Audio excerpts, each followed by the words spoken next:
Captain Jake Morrison stood on the bridge of the UES horizon and watched the stars through the main screen. The ship moved slowly through space near the Vega system. They had been traveling for 3 months now, looking for new planets and checking old space routes. Jake was 42 years old and had been flying ships for 20 years. He liked the quiet times between discoveries when his crew could rest and the ship could run smoothly. Lisa Kane sat at her station and watched the communication equipment. She was 28 and very good at finding signals in space. Most of the time she only heard the normal sounds that stars and planets make. Today felt different, though. Something was making a pattern in the radio waves that did not match anything she knew about. "Captain Morrison," Lisa said, turning around in her chair. "I am getting something strange here. It looks like a signal, but not from any natural source." "I know." Jake walked over to her station and looked at the screens. The lines and numbers did not mean much to him, but Lisa knew her job well. If she said something was unusual, then he believed her. "How strange are we talking about?" Jake asked. "Very strange, sir. The pattern repeats every 47 seconds and it has mathematical sequences in it. No star or planet makes signals like this." Dr. Paul Grant came over from his science station. Paul was 35 and had studied space signals for 10 years before joining the Horizon crew. He looked at Lisa's data and his eyes grew wide. "Captain, this is definitely artificial," Paul said. "Something made this signal on purpose. The mathematics are too complex for any natural process." Jake felt his heart beat faster.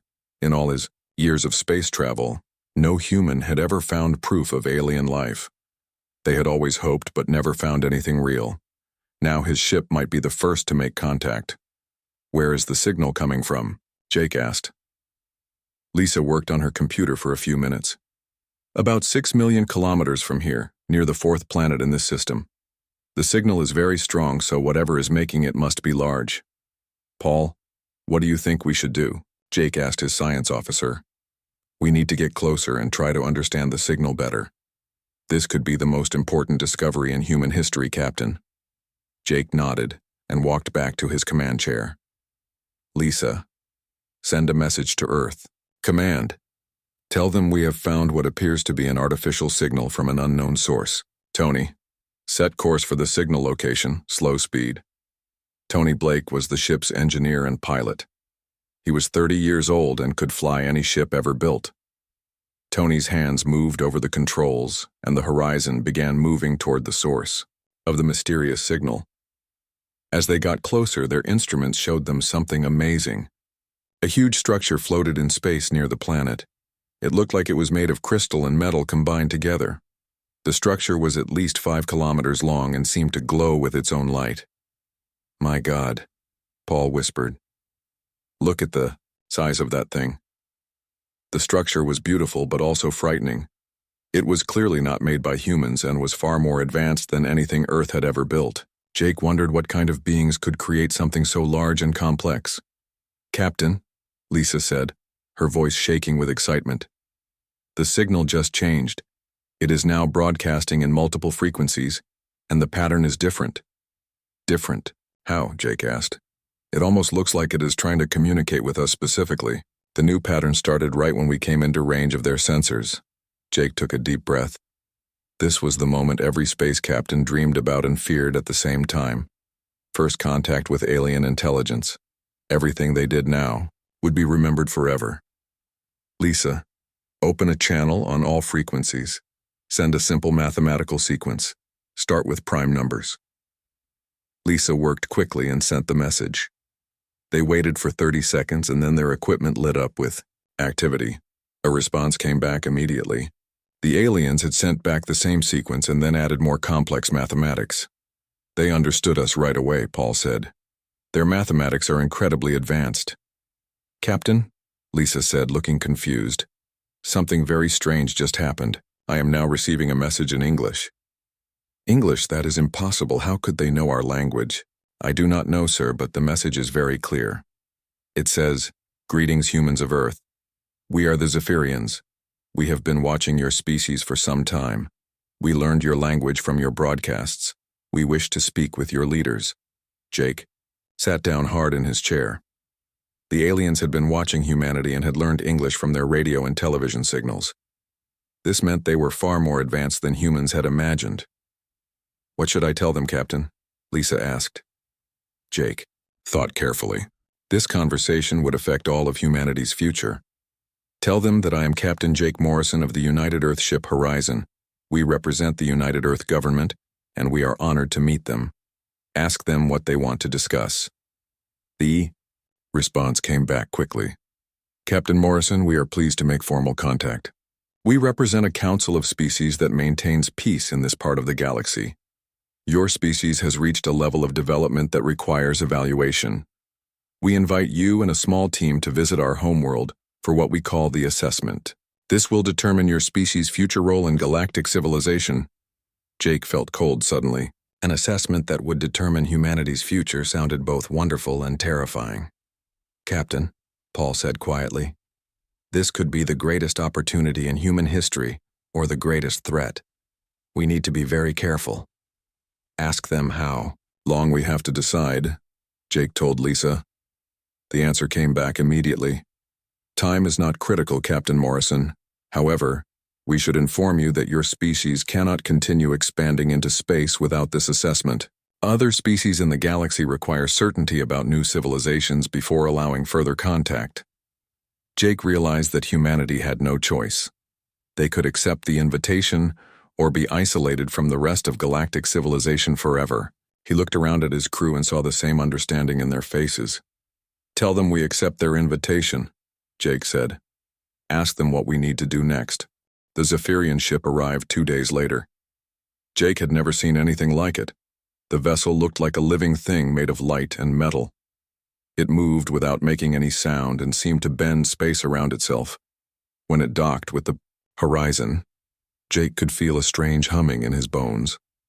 A tall figure stepped through the airlock. The Zephyrian stood almost 8 feet tall and had pale blue skin that seemed to glow softly. Its face was similar to a human face, but with larger eyes and no hair. When it spoke, its voice sounded like music.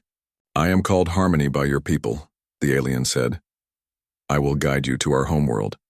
Please bring only what you need for a short stay." Jake had chosen his team carefully.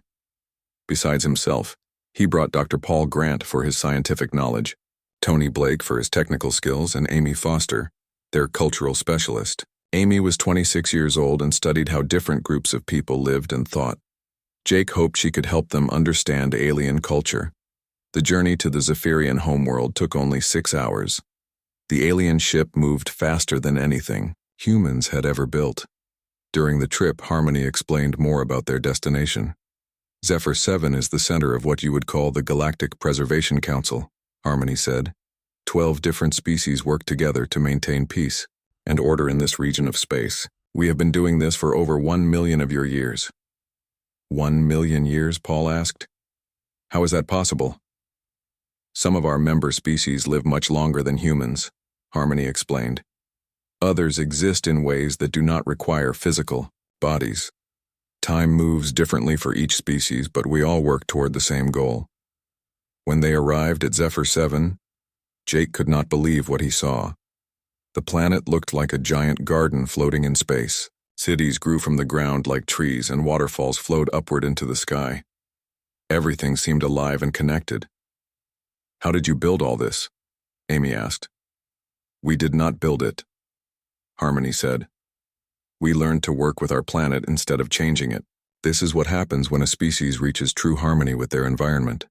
They landed in a crystal tower that reached high into the clouds. Inside, the walls seemed to sing with soft music, and the floors felt warm under their feet. Other beings moved through the halls, but they looked very different from the Zephyrians. "You will meet the other council members during your stay," Harmony said. "Each species brings their own wisdom to our group." Jake's team was given rooms in the tower. Each room had everything they needed, but nothing looked familiar. The beds were made of some kind of soft crystal that molded itself to their bodies. The walls showed pictures of space and other worlds. That evening, they met with the Prime Resonance, the leader of the Zephyrians. The Prime Resonance appeared as a shifting form of light and energy. When it spoke, its voice came from everywhere, at once. "Welcome, humans of Earth," the Prime Resonance said. We have called you here because your species has reached a critical point in its development. You have learned to travel between stars and you have begun to affect other worlds. Now we must determine if your species can be trusted with greater responsibility. What kind of responsibility? Jake asked. The galaxy is full of life, Captain Morrison. Millions of species exist on thousands of worlds. Most of these species are peaceful and wish only to live in harmony. However, some species become dangerous as they develop technology. These dangerous species must be stopped before they can harm others. Paul leaned forward in his chair. Are you saying that some species are destroyed? We prefer the term archived, the Prime Resonance said.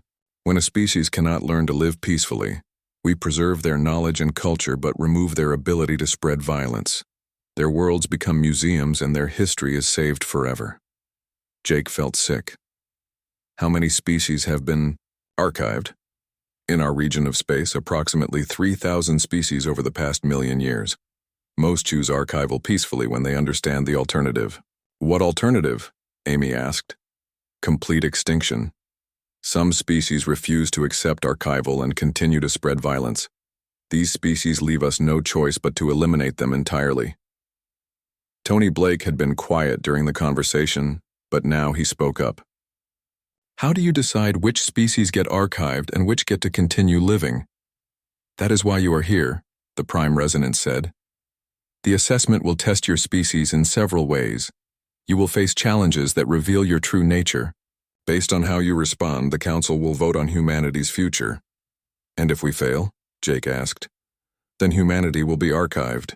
Your knowledge will be preserved, but your species will no longer be able to expand into space or develop new technology. The Prime Resonance showed them to a viewing chamber where they could see other parts of the city. Through the crystal walls, they watched other alien beings going about their daily lives. Some looked almost human, while others were so strange that Jake could not understand how they lived. The species you see have all passed their assessment, the Prime Resonance explained. They have proven that they can live peacefully and contribute to galactic civilization. Some have been council members for hundreds of thousands of years. Amy watched a group of floating creatures that looked like jellyfish made of light. They all seem so calm and peaceful. Is that what passing the assessment means? Becoming perfectly peaceful? Peace is essential, the Prime Resonance said. But each species contributes in their own way. The ethereal Nexari you are watching exist as pure energy and help us understand the nature of consciousness. The Chronari live for millions of years and provide wisdom about long-term planning. The Delphinians share a collective mind and show us the power of perfect cooperation. What about conflict? Jake asked. How do you handle disagreements? Disagreements are rare among advanced species. When you reach true maturity, you understand that cooperation is always better than conflict. Paul looked troubled. But what about creativity and innovation? Don't those sometimes require taking risks or trying new things that might not work? Innovation is carefully managed, the Prime Resonance said. New ideas are tested thoroughly before being implemented. This prevents dangerous mistakes that could harm others. That night, Jake's team met in his room to discuss what they had learned. Amy paced back and forth while the others sat on the strange crystal furniture. Something feels wrong about all this, Amy said. These species are peaceful, but they also seem completely predictable. Where is the art, the music, the stories that make a culture interesting? Maybe they moved beyond those things, Paul suggested. Perhaps art and music are primitive behaviors that advanced species no longer need. Or maybe they lost something important when they became so perfectly peaceful, Tony said. Think about human history. Our greatest achievements often came from people who were willing to take risks and try new things, even when others thought they were wrong. Jake nodded. I have been thinking the same thing. These species seem advanced, but also somehow empty, like they stopped growing and changing. The real question is whether humanity can pass this assessment without losing what makes us human, Amy said, and I am not sure that is possible. The assessment began 3 days later in a massive chamber called the Convergence. The room could change its shape and create any environment the council needed for testing. Jake watched as the walls shifted and reformed themselves like living metal. The other council members had gathered to observe the human trials. Jake met the other alien species for the first time. The ethereal Nexari appeared as floating balls of light that spoke through mental vibrations. The Chronari looked like giant insects made of living stone and moved very slowly. The Delphinians resembled dolphins but with 4 arms and large heads. Each species was stranger than the last, but all of them watched the humans with the same calm, calculating expressions. The first trial is intellectual harmony, announced the Prime Resonance. Dr. Grant will demonstrate how humans solve complex problems. Paul stepped forward as the chamber around him filled with floating symbols and mathematical equations. 3-dimensional puzzles appeared in the air, each one more complex than anything he had ever seen. The problems involved physics, mathematics, and logic systems that stretched his mind to its limits. Paul began working on the first puzzle. The solution required understanding how 12 different variables interacted across 4 dimensions of space and time. Most species, he had been told, took days or weeks to solve such problems.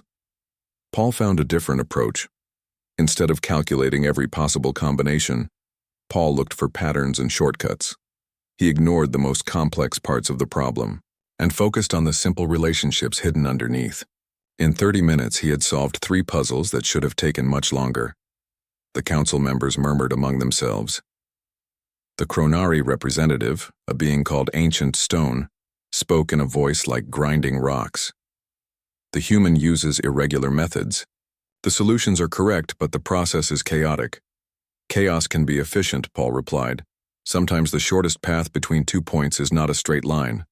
The second trial was called emotional stability. Amy Foster entered the chamber as it transformed into different scenarios from galactic history. Each scenario presented a moral dilemma where she had to make decisions that would affect millions of lives.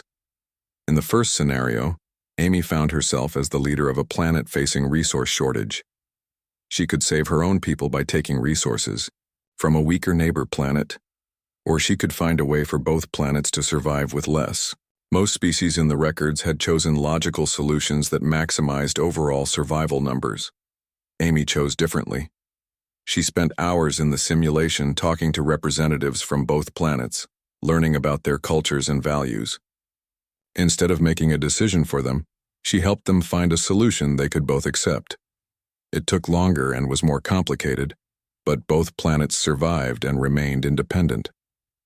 The human wastes time on unnecessary emotional considerations, observed the Delphinian collective mind. Efficiency would save more lives. But efficiency without consent is just another form of tyranny, Amy replied. People have the right to participate in decisions that affect their lives, even if it makes things more complicated. The third trial was creative resolution, and Tony Blake faced challenges that seemed impossible. The chamber created scenarios where normal physics did not work, and logical solutions failed. Tony had to fix broken machines using materials that should not exist and solve engineering problems in universes with different natural laws. Tony thrived in the impossible scenarios. When logic failed, he used intuition. When physics broke down, he trusted his instincts. He combined scientific knowledge with wild creativity, building solutions that should not work but somehow did. His approach frustrated the council members because they could not predict or understand his methods. The human solutions violate established principles, complained the ethereal Nexari. How can we evaluate methods that cannot be explained or replicated? Maybe the problem is not with my methods, Tony said. Maybe the problem is that you have forgotten how to think in new ways. During the rest periods between trials, Amy spent time in the archive studying records of extinct species. She discovered something disturbing. Many of the archive species had not been warlike or violent. They had been eliminated for being unpredictable, for refusing to follow established patterns, for continuing to change and evolve instead of reaching stable perfection. One record particularly troubled her. The wanderer species had been archived 300,000 years ago. Their crime was refusing to settle on permanent worlds. They preferred to live on spaceships and explore new areas of the galaxy. The Council had decided this behavior was too disruptive to galactic stability. Another species called the Dreamers had been archived for creating art that inspired other species to question their traditional ways of life. The council had determined that such cultural influence was dangerous because it led to unpredictable changes in stable societies. Amy shared her discoveries with the team during their private meetings. Jake listened with growing anger as she described species after species that had been destroyed not for being evil, but for being different. They are not preserving galactic peace, Jake said. They are enforcing galactic stagnation. These council species reached their perfect state and now they want to prevent anyone else from growing or changing. Paul had been studying the council species themselves during his free time. I think I understand what happened to them. Each species evolved until they found their ideal way of life, and then they stopped evolving. The Zephyrians achieved perfect harmony with nature and decided that was the ultimate goal. The Chronari developed perfect logic and stopped considering any other approaches. But humans have not stopped evolving, Tony added. We keep changing, keep growing, keep trying new things. That is what makes the council nervous about us. The question is whether we can convince them that change and growth are good things, Amy said, or whether they will decide we are too dangerous to allow to continue. On the fourth day of trials, something unexpected happened. A young Zephyrian named Current approached Amy while she was studying in the archives. Current was smaller than the other Zephyrians and seemed nervous about talking to her. I have been watching your trials, Current said quietly. Your species does things differently than we expected. Is that bad? Amy asked. I do not know. For thousands of years, I have lived the same life as every other Zephyrian. We wake at the same time, work on the same projects, think the same thoughts. It is peaceful and harmonious, but sometimes I wonder what it would be like to try something new. Amy realized this was the first time she had heard any council species member express dissatisfaction with their perfect society. What would you want to try? I have been studying your human art and music, the way you create things that express individual thoughts and feelings instead of collective harmony.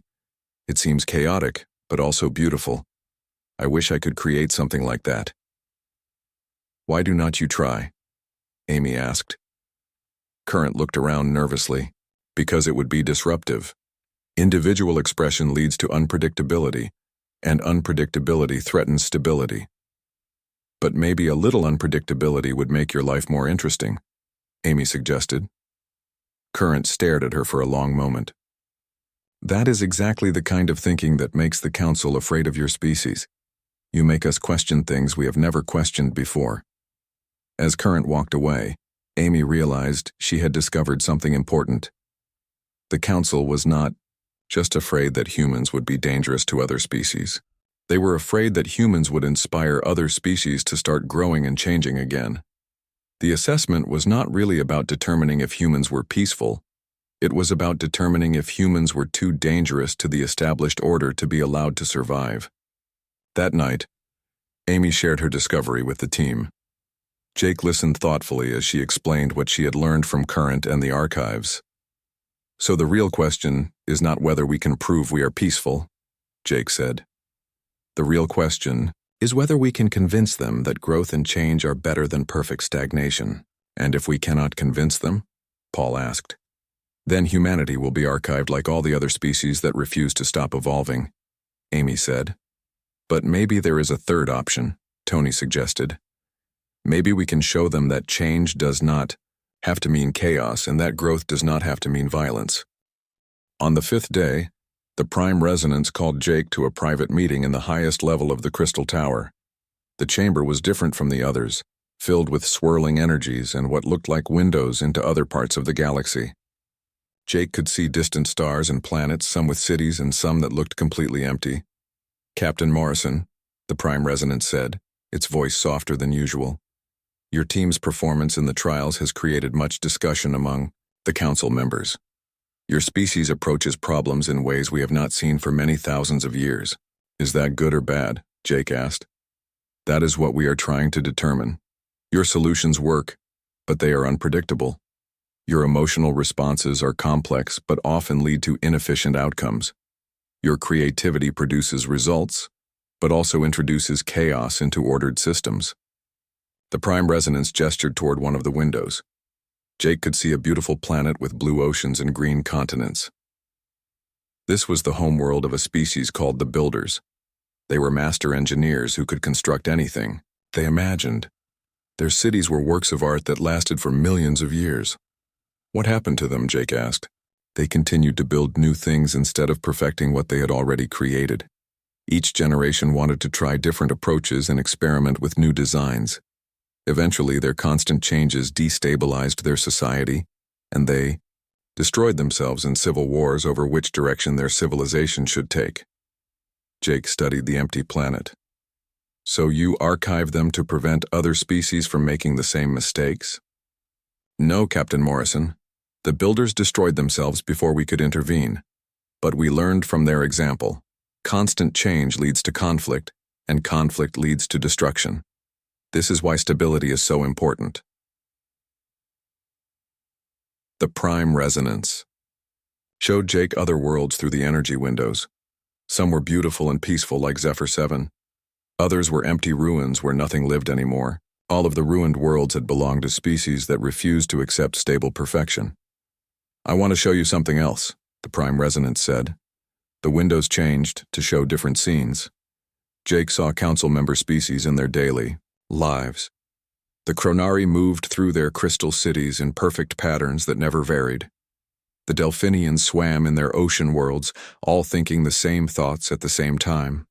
The ethereal Nexari floated in space, sharing energy in harmonious flows that had not changed for millennia. These species have achieved true peace, the Prime Resonance explained. No conflict, no war, no suffering caused by unpredictable changes. They have found their perfect way of life and they maintain it forever. But do they grow? Do they learn new things? Do they create art or explore new ideas? Jake asked. Growth and exploration led to the destruction of thousands of species. Art and new ideas cause individuals to want different things, which leads to conflict. We have learned that perfection means accepting your ideal state and maintaining it. Jake felt a chill as he began to understand the true horror of what the Council had created. They had not just preserved galactic peace, they had killed the spirit of exploration and growth that made life worth living. Every Council species had become a beautiful, peaceful, empty shell of what they once were. What about happiness? Jake asked. Are your people happy? The Prime Resonance was quiet for a long moment. Happiness is a temporary emotion that comes from achieving goals or experiencing novelty. Advanced species learn to exist in a state of contentment that does not require constant stimulation or change. That sounds more like death than life, Jake said. Perhaps, but it is peaceful death rather than violent destruction. Meanwhile, Amy Foster was having her own revelations in the archives. She had gained access to deeper records that showed the true history of the Galactic Council. What she discovered changed everything she thought she knew about galactic civilization. The Council had not always been focused on maintaining stability.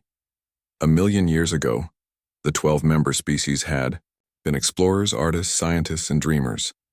They had worked together to share knowledge and help each other grow. The galaxy had been full of diverse civilizations that learned from each other and created amazing new things. But then, something called the Great Collapse had happened. Amy found fragmentary records of a time when rapid changes and conflicts between different approaches to civilization had led to massive wars. Entire sectors of the galaxy had been destroyed.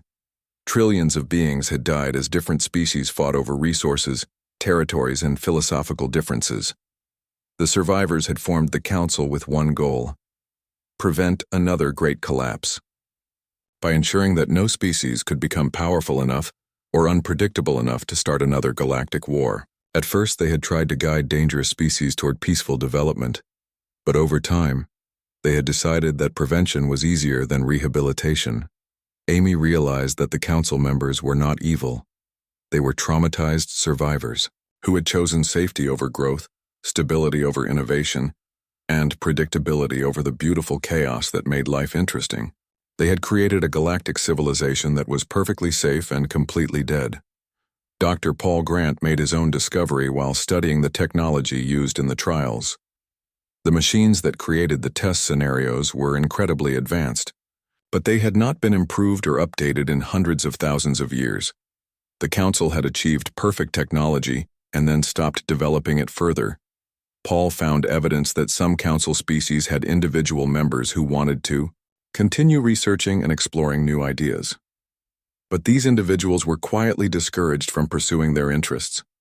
Innovation was seen as a dangerous tendency that could lead to instability. Tony Blake discovered something even more disturbing while examining the Zephyrian city.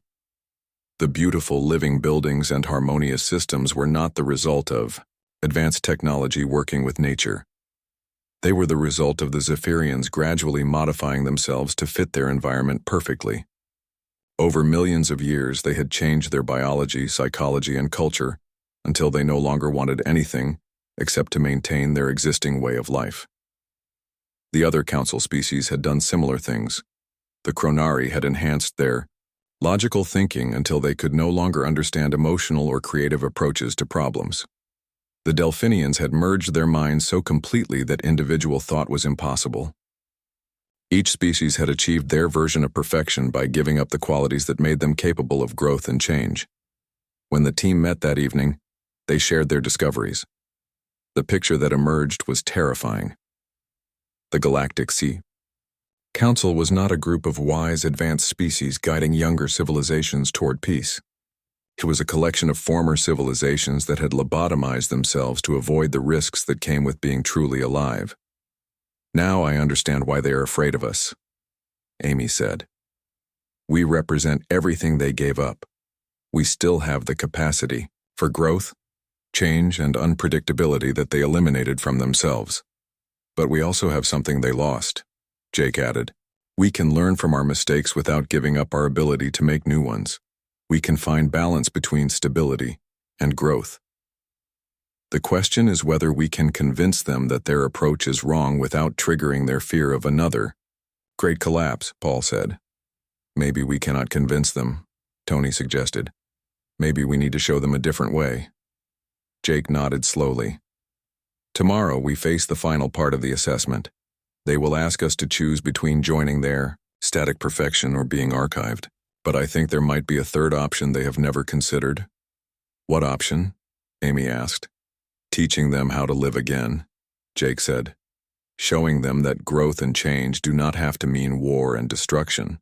Proving that the power that makes humans different is not a threat to galactic peace, but the key to making that peace worth having. The final day of the assessment arrived with strange energy in the air. All 12 council species had gathered in the convergence chamber, their representatives arranged in a circle around the humans. Jake could feel the weight of history pressing down on them. The decision made today would determine not just humanity's future, but possibly the future of all life in the galaxy. The Prime Resonance spoke first. Captain Morrison, your species has completed the trials. Your performance was unlike anything we have seen in millennia. Dr. Grant solved complex problems using innovative methods that our species would never consider.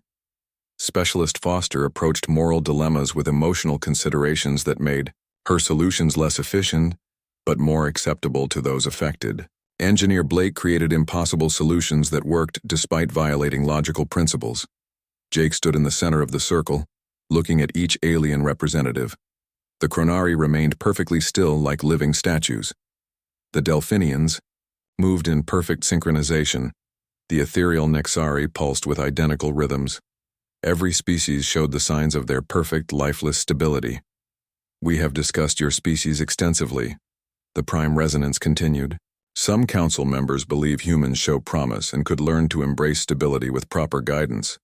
Others believe your unpredictable nature makes you too dangerous to allow continued development. Ancient Stone, the Chronari representative, spoke in its grinding voice.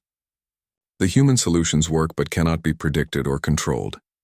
This creates uncertainty in our carefully maintained galactic order. The Delphinian collective added, human emotional responses interfere with optimal decision-making. They prioritize individual feelings over collective efficiency.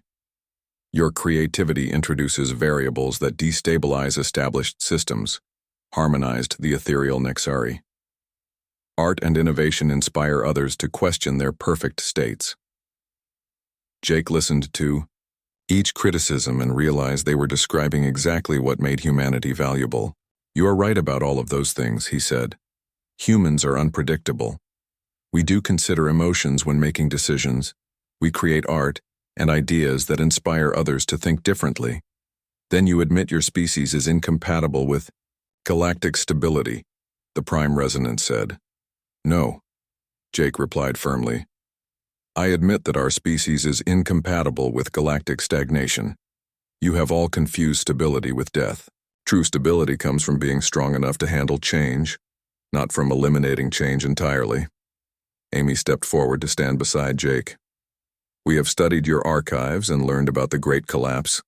We understand why you chose safety over growth. But in trying to prevent destruction, you created a different kind of death. You murdered the spirits of entire species, including your own. We prevented suffering, the Prime Resonance said. We eliminated war, conflict, and the pain that comes from failed experiments and broken dreams. But you also eliminated joy, discovery, and the satisfaction that comes from overcoming challenges, Paul added.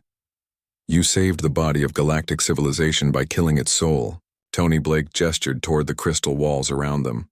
Look at your own city. It is beautiful, but it never changes. Your people live for thousands of years, but they never grow. Your technology is perfect, but it never improves. You have achieved the ultimate goal of every tyrant in history, a society where nothing unexpected can ever happen. The council members shifted uncomfortably.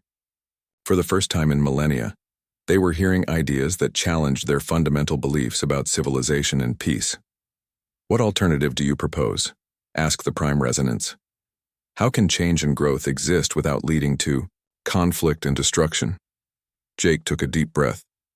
This was the moment everything depended on. We propose a new model: guided chaos, controlled growth, the freedom to change and evolve within systems that prevent catastrophic conflicts. Explain, demanded Ancient Stone. Amy stepped forward. In our trials, you tested us individually, but humans never exist in isolation. Our strength comes from working together while maintaining our individual differences. We argue and disagree, but we also cooperate and compromise. Conflict and harmony exist side by side. We solve problems by combining different approaches instead of finding one perfect solution, Paul added. When one method fails, we try another. When individuals make mistakes, others help correct them. Our diversity makes us stronger, not weaker. Most importantly, Tony said, we never stop learning. We study our failures and use them to do better next time. Change does not frighten us because we know we can adapt to whatever comes. The Prime Resonance was quiet for a long moment. Your proposal sounds like organized chaos. How can such a system be stable? Because true stability comes from being able to handle instability, Jake explained.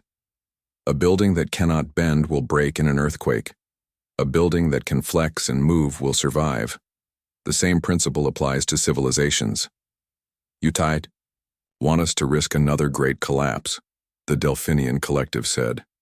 We want to show you that growth and change do not have to lead to collapse, Amy replied. Human history is full of conflicts and mistakes, but we learned from them. We developed ways to disagree without destroying each other. We created systems that allow individual freedom within cooperative frameworks. Jake looked around the circle at the alien representatives.